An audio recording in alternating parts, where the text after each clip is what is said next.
We have got a couple of guys who are looking after, is that the right word? Caring, monitoring. Yeah, pretty much. No, not you.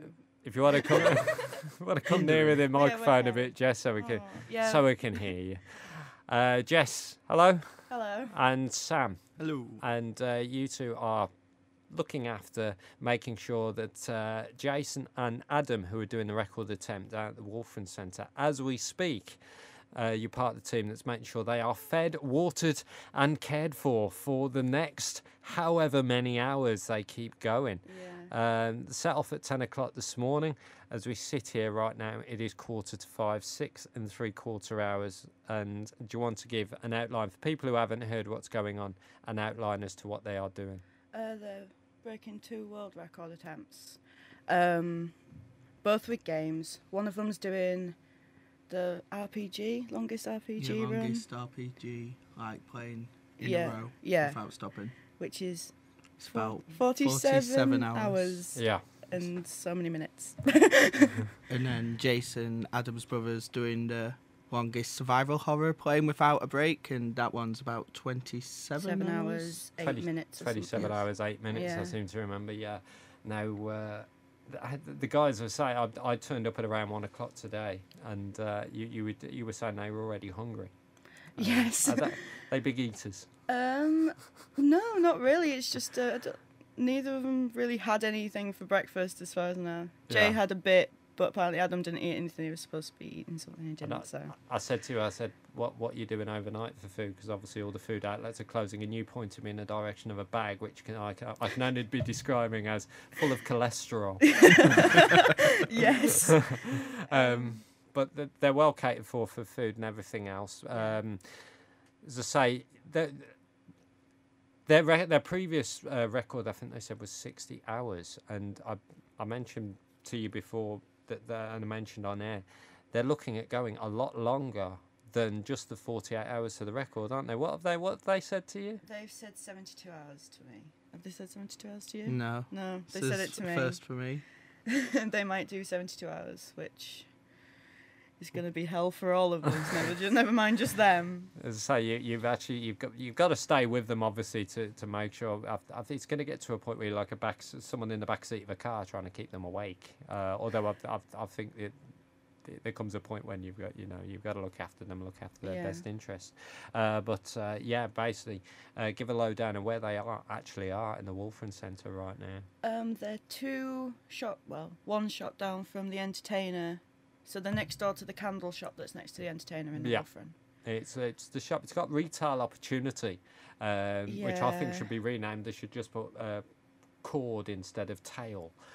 Record opportunity put up there tonight. But as I say, people have got a couple of hours, haven't they? They could go down there and have a look to see what's going on as well. Yeah, definitely. And there's other stuff going on down there. You've got a raffle going on down there as well. Do you want to tell us about that? Do you want to? Yeah. Well, basically, Game are part sponsoring the event for us. Like, they've sent a guy down to hang out with us. Like, he's been talking to us all day, and they've put a prize up for a raffle where basically it's 20p a ticket or £1 for 5, where you can win a copy of one of the games. One that Adam's playing, Skyrim. So there'll be a copy up for grabs if people are interested in that. Excellent, and as I say, I'm sure they're grateful for the sponsorship as well.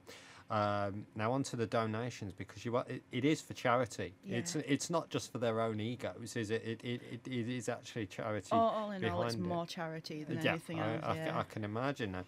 Do you want to tell us about the charity? What the charity is that they're doing it for? Well, charities Make-A-Wish. Yeah. Yeah.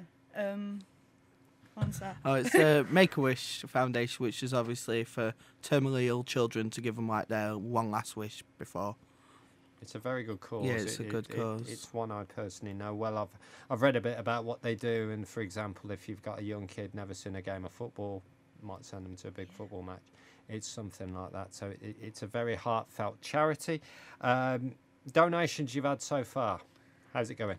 We've had £315 altogether in donations just over the internet. Just over the internet. We've not counted up the buckets that we've got down there at the minute, but we've had quite a bit going those as well. Like, people keep coming in. Yeah. Even just donating a couple pennies, every little helps in the end. Yeah. Like, it's all going to a good cause at the end of the day. What I saw earlier, you've only got a shout record attempt out the door, and people are like, what's going on here? Yeah. You know, so it is getting some interest down there. It's been sealed off from about 7:30 this evening. Yeah, 7:30. They've put all the shutters down. Yeah, and then what time is it open tomorrow? Because they'll still be going tomorrow, won't they? Probably about 7, 8 I think o'clock. it's about 8 o'clock. I think it opens. Yeah, there's certain bakeries that I'm not going to name names of, brand names on here, but they seem to open at about 7:30, don't they? So, Yeah. you know, as I say, between 7 and 8 o'clock, I should imagine you'll be able to get in there. So, yeah, as I say, you're all down at the Wolf Run. We're all there. All down at Yeah. the Wolf Run, and I think myself and a couple of the other guys from down here might be popping along as well tomorrow, and we'll be keeping an eye on it. So, Yeah. can I just say, Jess and Sam, thanks for popping in, because you're actually on your break, aren't you? Yes. You know. We're on our break. Yeah. But great to see you, and good luck to the guys, and pass on our best regards here. Thank you. Well, And thank you. we'll see you tomorrow. Thank you. Thanks. Thank you.